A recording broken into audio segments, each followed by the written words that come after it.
SIR படிவத்தை எதிர்ப்பதாக கூறி ஆட்சி அதிகாரத்தை கொண்டு திமுகவினர் வாக்குச்சாவடி நிலைய அலுவலர்களை வைத்து கள்ள ஓட்டுகளை போட முயற்சிக்கிறார்கள். அதிமுக முன்னாள் அமைச்சர் மற்றும் முன்னாள் சட்டமன்ற உறுப்பினர் குற்றச்சாட்டு.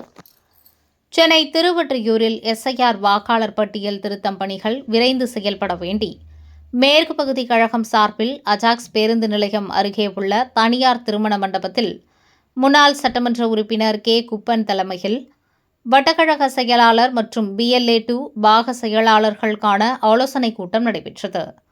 கூட்டத்தில் கலந்து கொண்ட முன்னாள் அமைச்சரும் திருவள்ளூர் கிழக்கு மாவட்ட தேர்தல் பொறுப்பாளர் TK சின்னையா, சுபா தேவராஜ், தகவல் தொழில்நுட்பத்தின் காஞ்சிபுரம் மண்டலத்தின் தலைவரும் 7வது வார்டு மாமன்ற உறுப்பினர் டாக்டர் கார்த்திக், மேற்கு பகுதி கழக பொருளாளர் சச்சிதானந்தம் ஆகியோர் கலந்து கொண்டு பூத் லெவல் நிர்வாகிகளுக்கு ஆலோசனைகள் வழங்கப்பட்டது.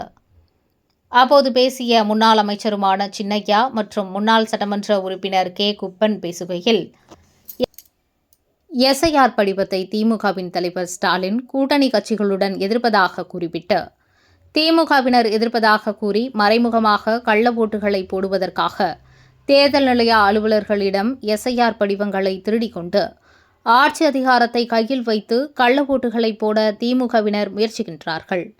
இது சம்பந்தமாக தேர்தல் அதிகாரிகளிடம் புகார் தெரிவிக்கப்பட்டுள்ள நிலையில், ஆனால் திமுகவினர் கள்ள ஓட்டுகளை போடுவதற்கு பணி செய்து கொண்டிருக்கிறார்கள்.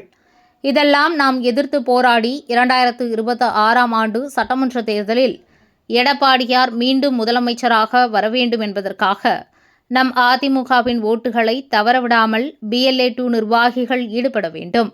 அதேபோன்று வீடு வீடாக சென்று வாக்காளர் பட்டியலை சரிபார்க்கும் பணியில் ஈடுபட வேண்டும். அதற்காகத்தான் ஊக்கத்தொகையாக 2000 ரூபாய் வழங்கப்பட்டுள்ளது. திமுகவின் கள்ள ஓட்டுகளை முறியடிக்க வேண்டுமென முன்னாள் அமைச்சர் மற்றும் முன்னாள் சட்டமன்ற உறுப்பினர் நிர்வாகிகளுக்கு ஆலோசனைகள் வழங்கப்பட்டது.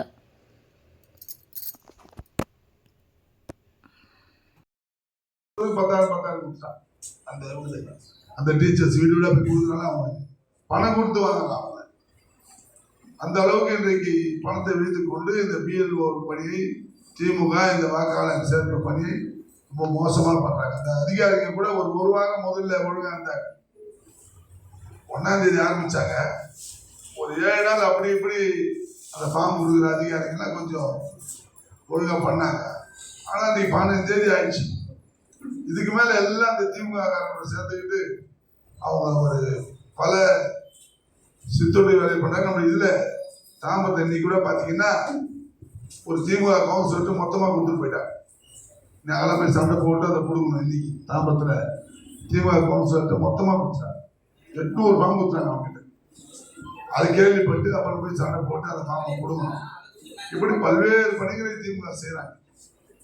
நீங்கள் புரிந்து கொள்ள வேண்டும்.